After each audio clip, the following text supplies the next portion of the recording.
Warahmatullahi wabarakatuh. Selamat pagi semuanya.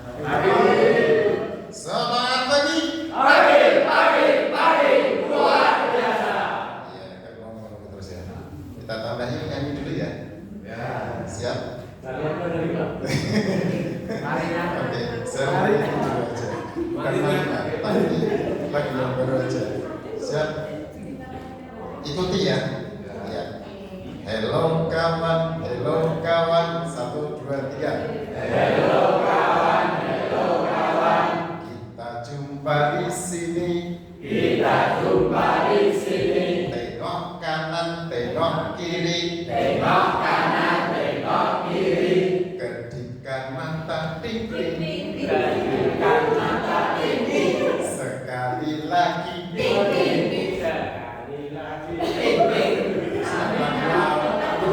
Lain siap. Hello kawan, yuk bareng 1, 2, 3. Hello kawan, kita jumpa di sini. Tengok kanan, tengok kiri. Kedipkan mata ting-ting. Sekali lagi ting-ting. Saya kira tengok siap. Siap, single kanan, single kiri.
Perkenalkan, kami dari Subradi.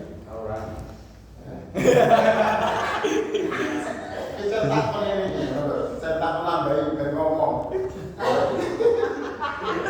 Ya, dari Kelurahan Subradi yang diketuai oleh Komandan Widodo, oleh Pak Krisna, Pak Wagiman, Pak Polimin, Pak Sutardi, Mas Kakak, dan saya sendiri Mr. Don.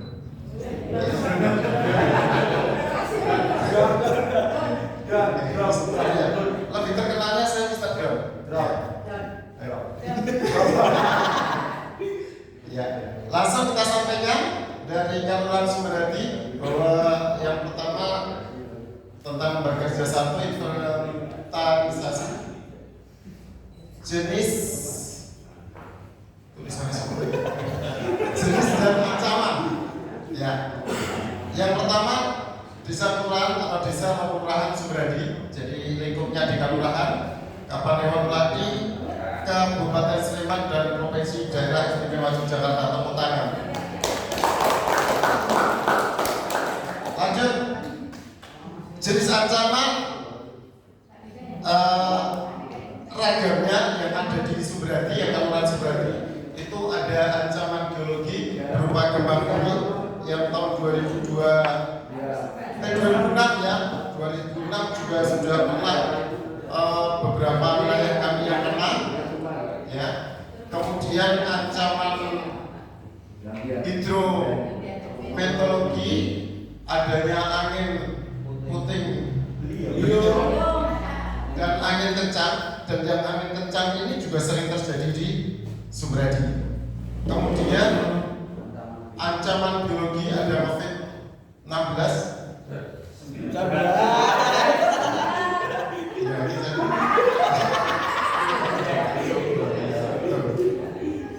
COVID-19 PMK, apa itu PMK? Penyakit mulut dan kuku. Kemudian DB, ya DB itu juga rentan terjadi juga. Kemudian ada ancaman kegagalan teknologi. Sementara tidak ada yang terlihat, tapi sebenarnya yang tidak terlihat ada juga. Itu adanya konten-konten yang porno dan sebagainya, itu menjadi ancaman juga ternyata untuk moral. Kemudian ancaman lingkungan. Nah, ini ada kebakaran lingkungan yang berupa hunian, tapi sawah juga pernah terbakar ya. Nah, jadi kebun tebu itu pernah. Kemudian ancaman sosial. Nah, ini adanya kelitih, pencurian, jadi atau kelitih ya. Kelitihnya apa jadi ya? Ngomongnya ada yang kelitih kan? Ya, kelitih yang konotasinya negatif. Kemudian pencurian dan miras, ya, yang sampai saat ini juga miras luar biasa resikonya. Nah, dari berbagai ancaman ini, jenis ancaman itu yang terjadi di Kalurahan Subradi adalah gempa bumi. Ya, ini ada mungkin terjadi, sehingga kami memberikan nilai 3. Dan untuk perkiraan dampak itu kita kasih nilai 3 karena di situ agak parah. Ya, jadi ada beberapa rumah yang waktu itu kena gempa bumi itu, ya, sehingga rumahnya ada yang roboh, ada yang cuma retak-retak, ya. Tapi yang roboh ada beberapa ya, yang parah juga banyak. Kemudian angin kencang, ini juga mungkin terjadi. Kita kasih nilai 3 juga. Nah, ini yang parah karena ada jalur Subradi itu yang sudah dideteksi jalurnya adalah jalur angin kencang. Jadi dari LP itu ya, selatan Kalurahan itu ke utara sampai ke Mampir Menggurian, ya toh? Ya. Mampir Penggurian dan selesai di Jogja. Tujuannya di Jogja. Ya, tempat saya. Ya. Ini lanjut COVID-19 pernah terjadi dan kita merasakan juga. Ini kemungkinan terjadi.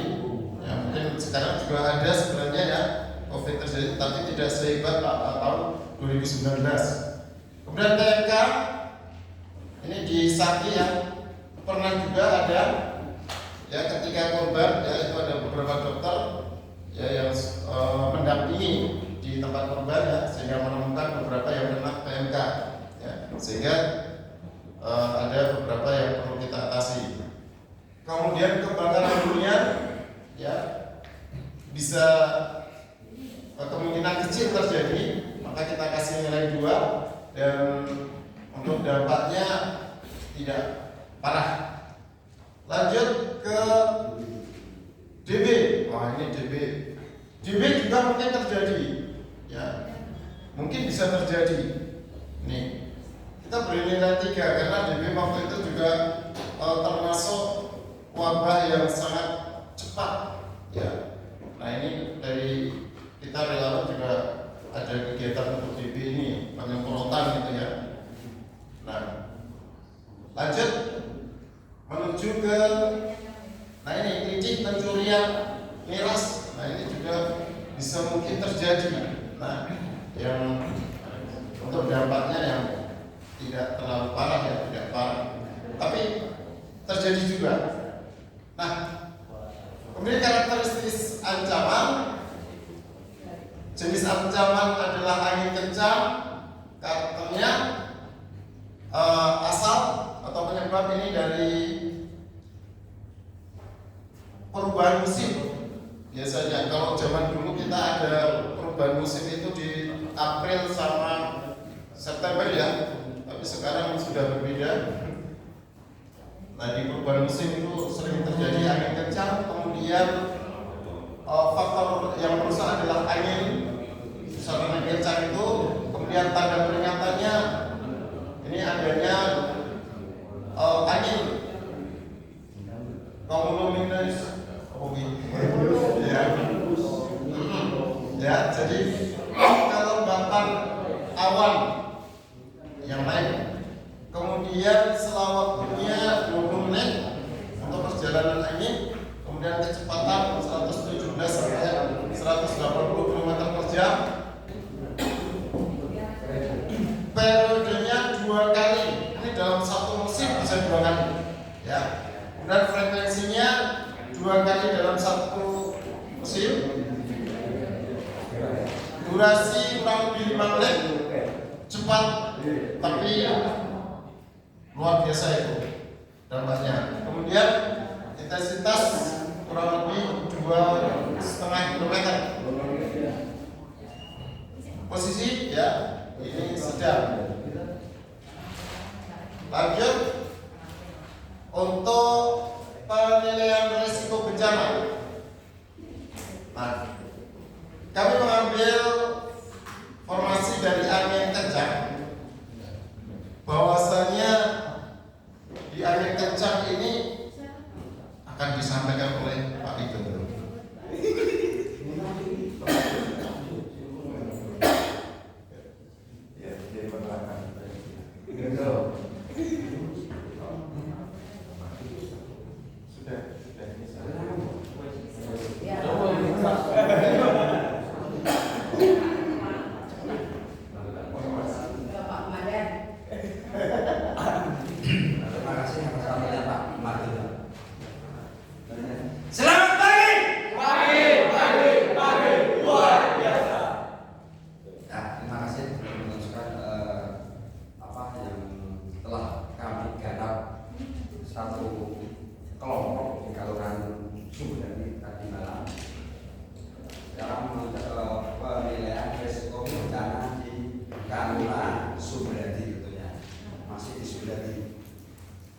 Jenis ancaman angin kencang, aset beresiko, perkiraan bentuk beresiko dan aset ya, beresiko pada aset ya. Manusia, ekonomi, finansial, fisik, alam lingkungan, sosial, politik. Yang tadi yang pertanyaan dari Pak Manggolo tadi yang sosial dan politik ya, itu belum ditanyakan lagi. Ya, belum sewu nanti tak omong nanti. Pak Sarmin, oke. Sebelum nanti dipertanyakan sudah kita klarifikasi itu kita sosial dan politik itu jadi satu gitu ya. Jadi berpisah mungkin yang di tadi jawab dari Kalurahan itu tadi. Usul kan? Usul dari tadi. Oke, terima kasih. Bentuk resiko.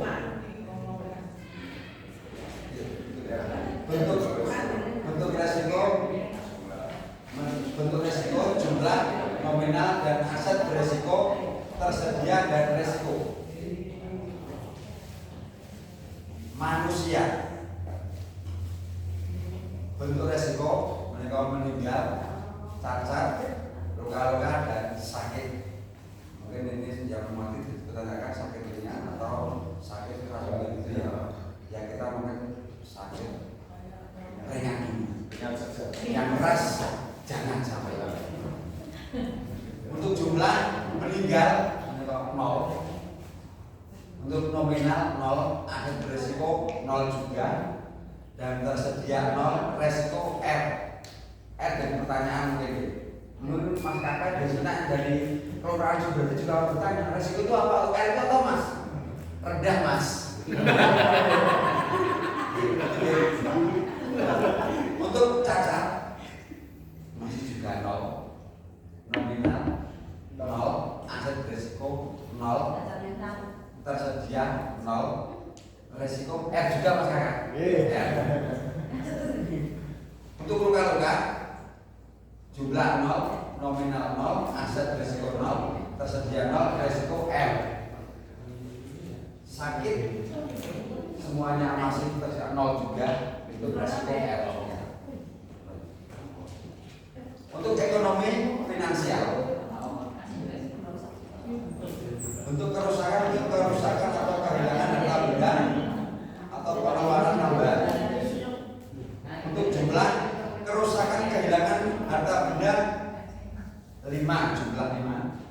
nominal kurang lebih 5 juta.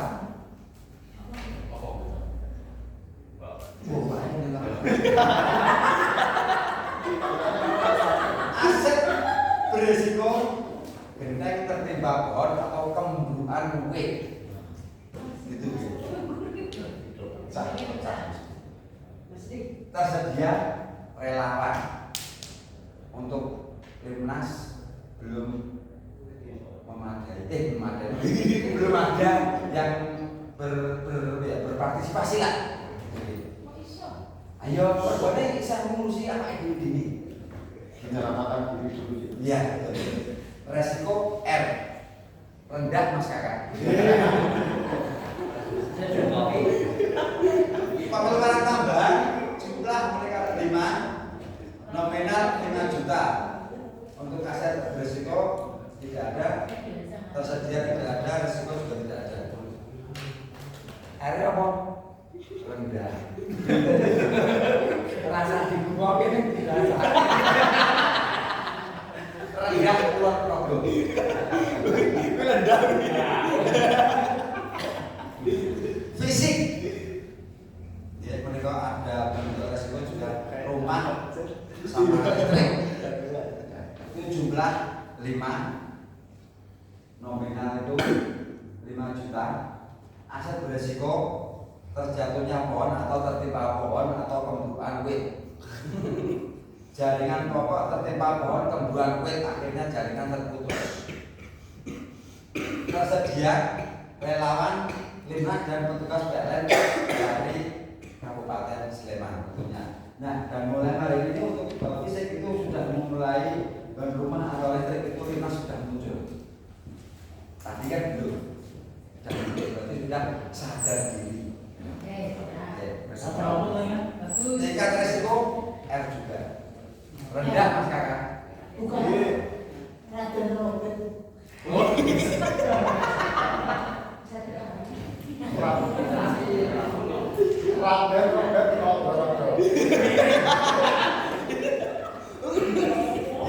Lanjutkan ya. Alam lingkungan. Bentuk resiko 0,0000 dan resikonya R juga. Selanjutnya sosial politik 0. Untuk bentuk resiko 0, jumlah 0, nominal 0, aset berisiko 0, tersedia 0, dan resiko R juga. Ya. Kok lambung? Mungkin ada nanti bisa kurang jelas atau yang mau ditanyakan, silakan sebisa mungkin kami jawab dengan sebisa-bisanya. Maka tadi untuk 5 menit pertanyaan, monggo atau ulasan kami persilakan. Bisa dipahami ya? Kalau tidak ada pertanyaan, siap dulu Pak Tarmin. Itu nanti itu tadi yang dibahas tentang Angin kencang. angin kencang gitu. Ya. Apa perbedaan angin kencang dan Puting beliung. puting beliung? Karena di situ sudah tertulis berapa kilometernya. Oke, terima kasih atas pertanyaan yang sangat bagus dan bisa mengangkat ya. Kita saling sharing ya. Akan dijawab Pak Mardono.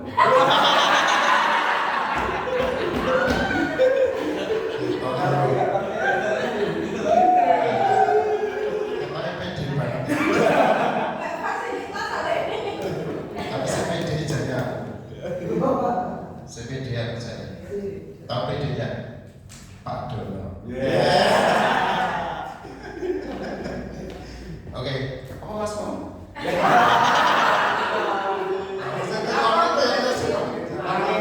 Sama angin puting beliung. Baik.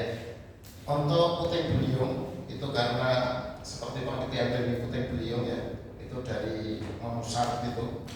Itu sebenarnya puting beliung itu yang dari bawah ke atas itu ya. Nah ini karena pertemuannya elektronik itu.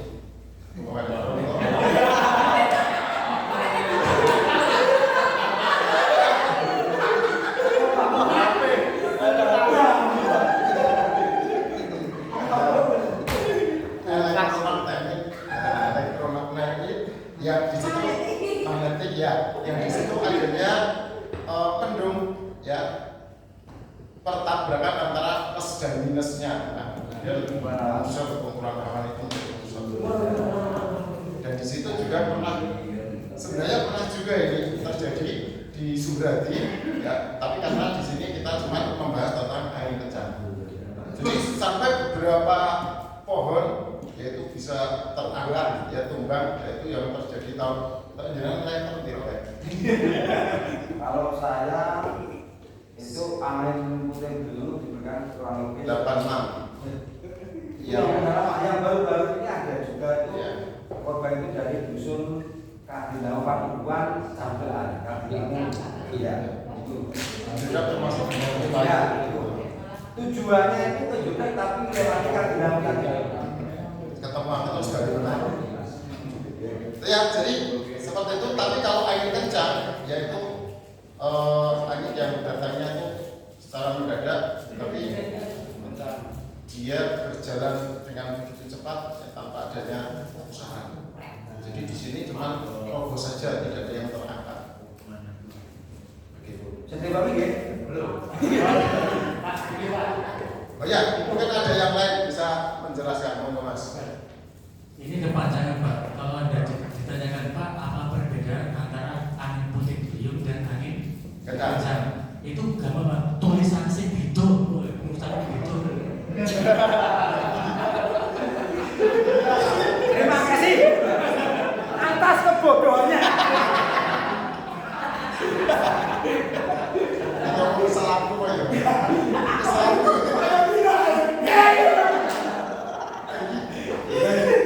Ada murid itu kayak mono ya?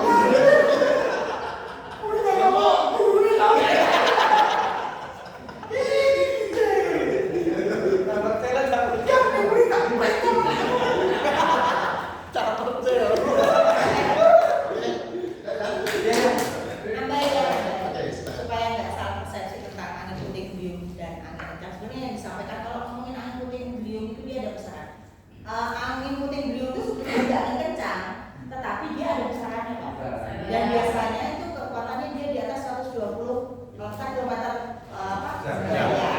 Tapi kalau ngomongin angin kencang ya nggak ada besaran. Makanya kenapa kalau kita ngomongin angin puting beliung semua banyak yang keangkat. Tapi kalau angin kencang biasanya makanya harus dipastikan apakah di tempat jenengan itu angin kencang atau angin beliung. Pastikan ini untuk besarannya Pak.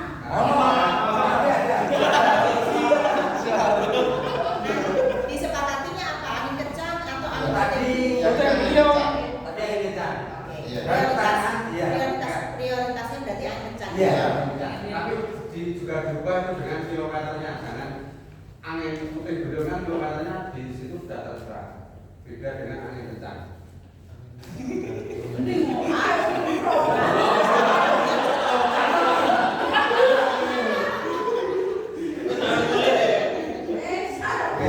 Terima kasih. Oke, terima kasih atas masukannya dan penjelasannya yang luar biasa. Tepuk tangan untuk Vivi.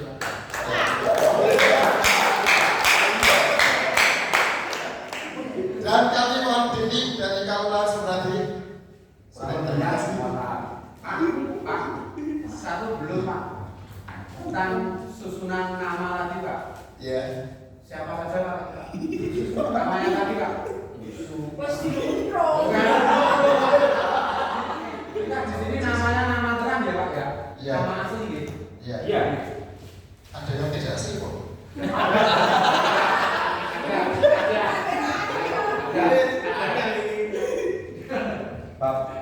Bapak saya sendiri jadi sopo gitu. Pak Widodo. Ya. Bapak Krisna Triyono. Kacau Pak. Kacau. Kacau. Nah, iya Pak. Ya Bapak Wagiman. Pak gimana? Langsung tunjukkan kan. Bapak Polimi. Nah, Bapak Sutardi. Bapak Saudara Kaka Pratama. Bapak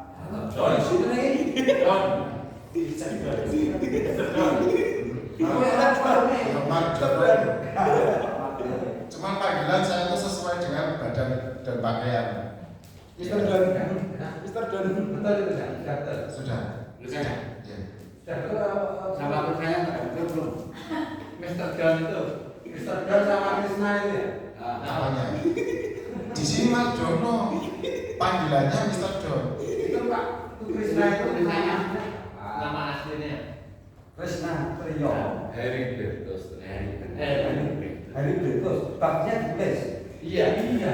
Soalnya Belum saya kalau di sini nama panggilan Bapak Tiara itu Pak Krishna. Kalau besok untuk yang ketiga nama lengkap. Oh, tidak bisa Mas.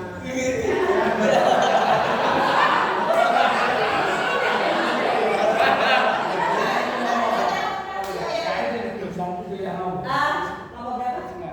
Kelompok Tiga. Kelompok tiga. Kelompok tiga kenapa berargumen? Di situ harus ditulis nama lengkap. Punya argumen apa? Alasannya. Alasannya. Alasannya ya Pak ya, karena di situ nanti kalau dicari namanya orangnya mana dengan data yang ada, data yang lain secara hukum. Gitu ya? Enggak, yang kelompok 1 tadi malah nggak dibaca ya?